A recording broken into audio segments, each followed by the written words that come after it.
Hello, welcome to Corona Cooking. Today we're gonna do a sauce that I love but absolutely hate making.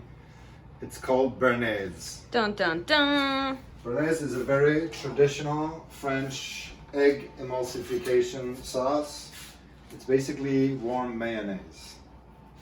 So in order to make a good Béarnaise, you need 2 egg yolks.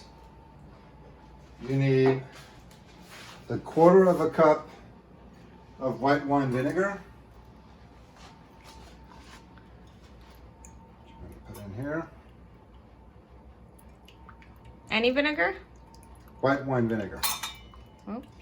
You can make it with red wine vinegar if you want to. That also works. But then it's gonna be red. But the color will obviously be a little bit red. Show me that bottle. Organic white wine vinegar. Got it. So you need that. You need 1 shallot, about this size shallot, which I, for practical reason, happen to have already chopped up here. Wow. So you start off with putting all your shallots in a pot. Mm-hmm. Add Uh-oh. your vinegar to it, and then put that over the fire.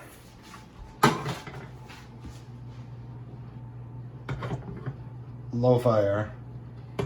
And you basically want this to reduce up until the liquid is all gone. Okay. So that will take a couple of minutes. While you're doing that, you're gonna take another bowl, which is the bowl that you're gonna make your béarnaise in.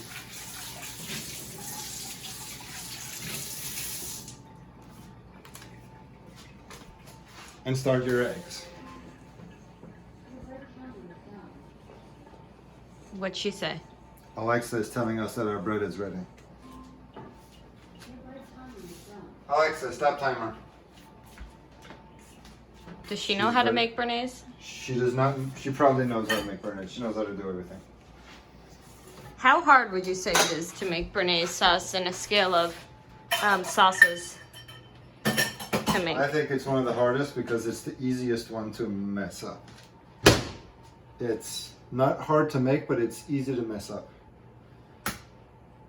So I'm gonna now take my egg yolks out. So I you're just gonna, crack like... the eggs. Uh-huh. And I just do it through my fingers. Most people just do it with like the eggshells, the classic, which I can show you how to do now.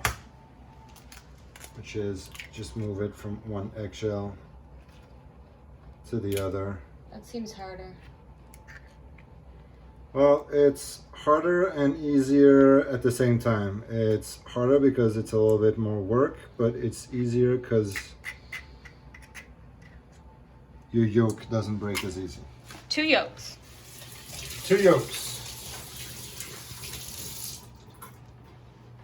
Once you have your 2 yolks, you're gonna take just a little squeeze of lemon, tiny little squeeze of lemon, put it in there. Really not much. Got it. And whisk that together. Could you come over here?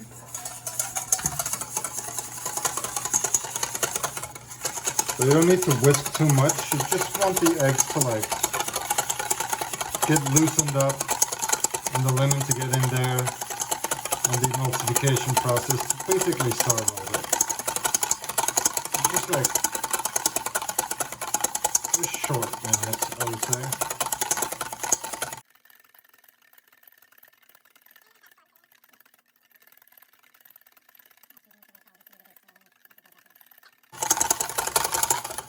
Once you have the eggs slightly whisked through, you see how there's like a little bit of bubbles, and like when you drag your whisk across, you can see the bottom of it. That's kind of where you want to leave it for now. And now we go back to our shallots that are reducing, which are not quite ready, as you can tell. There is still more liquid in there, so we want it to be really completely dry. And when you get to when it's almost dry, which is kind of ish where we're at now, take your tarragon. I would always use fresh tarragon because it's so much better, but these being crisis times and we only have the dry one, we're going to use the dry one. This is bullshit. This is bullshit indeed, but that's what we do it. If you were using fresh one, I would do around 2.5 to 3 tablespoons of it. Chopped. Chopped, of course. Picked and chopped.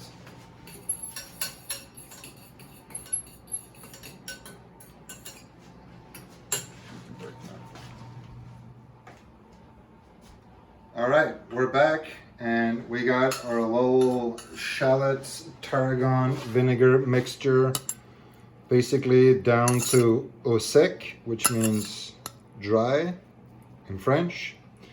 We're now gonna put that in a little egg lemon mixture.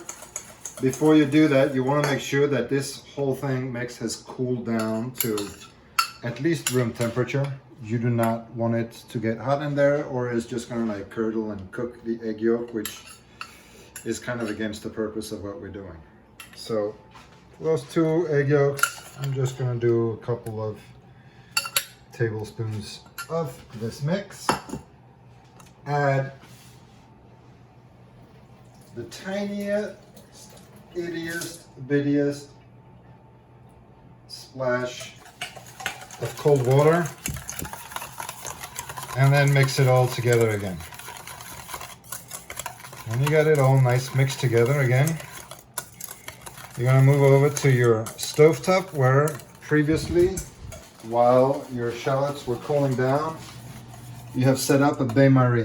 What is a bain-marie? A bain-marie is when you have some hot water boiling and you put a pot or whatever you have on top so that your sauce and your egg isn't in direct contact with the fire, but so it's just cooking with the steam from the liquid you have underneath it. So at this point you want to like keep stirring, and this is a moment that's very important because this is when you start cooking the whole thing. So you keep stirring a little bit until you see it thicken ever so slightly. Which it is. The water boiling underneath it? The water is boiling underneath, so like this is just cooking on the steam of the water that is underneath.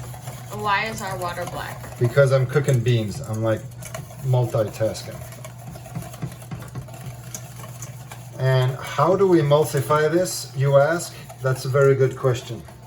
You emulsify this with clarified butter, which I happen to have here pre-clarified. Clarified butter is butter where you have cooked the milk fats out of it. So you take some butter and you put it in a pot, very low fire, and you'll notice that like a white foam kind of starts forming on top. You want to skim that off. With like a spoon? With a spoon or with whatever. Skim it off. And keep only the liquid part, which is this. You can find it in supermarket. I think they sell it as ghee also. Or you can do it yourself, it's very easy. So this thing is starting to thicken up now, so I'm gonna slowly, very slowly, drizzle in my butter and emulsify it.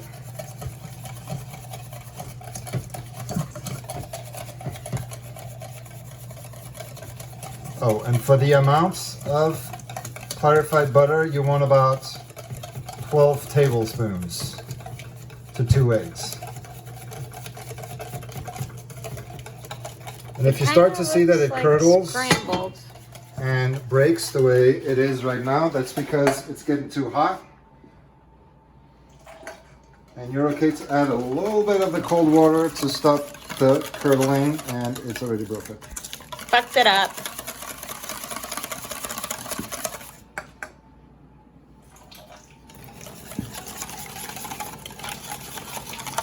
And then there's no comeback. Basically, it shouldn't look like scrambled eggs. Basically, it shouldn't look like scrambled eggs. I kind of recuperated and I caught it here early enough. Maybe it shouldn't be so hot, the water. Yeah, it's very important that you keep it. It can't be hot, but it can't be cold either. So it's really a game of like, you want to make sure that it doesn't get too hot so that your eggs don't cook and so that it doesn't start looking like scrambled eggs. But at the same time, you want it to be warm enough that it actually, you know, gets hot and cooks a little bit and stays warm. Yeah, And if you're starting to think that it gets like all too thick like this, when it comes to emulsification and butter, water very much is your friend. So you can just loosen it up with a little bit of water. And when it loosens up, it's like this. Probably a little bit too loose now, so we're gonna go back over here and add some more butter. That's what I'm saying. It's a very touchy thing, and it's a little workout for your arm.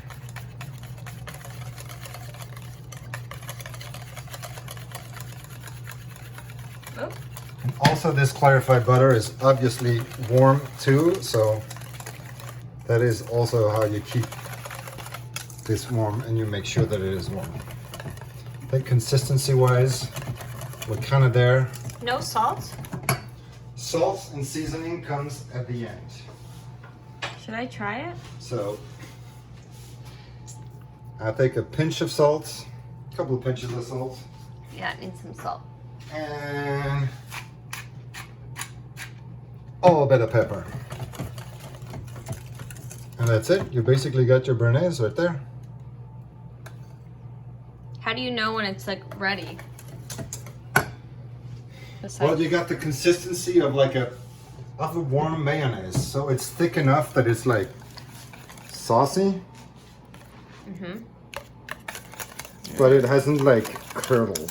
And then can you just do this and then set it aside for the day? You can set it aside, not for the day. I mean, you want to keep it warm and it does not reheat very well at all. So you want to just keep it at a warm spot. I usually find a spot somewhere on my stove where I just keep it in the vicinity so that it stays kind of warm till when I need to use it. For example, if I'm making a steak, which we are tonight, I'll heat up the pan that I'm going to use for steak and I'm going to leave my béarnaise like right behind so that it still gets some of the residual heat from the sauce, the pan. Okay. And that's it. Bon appétit.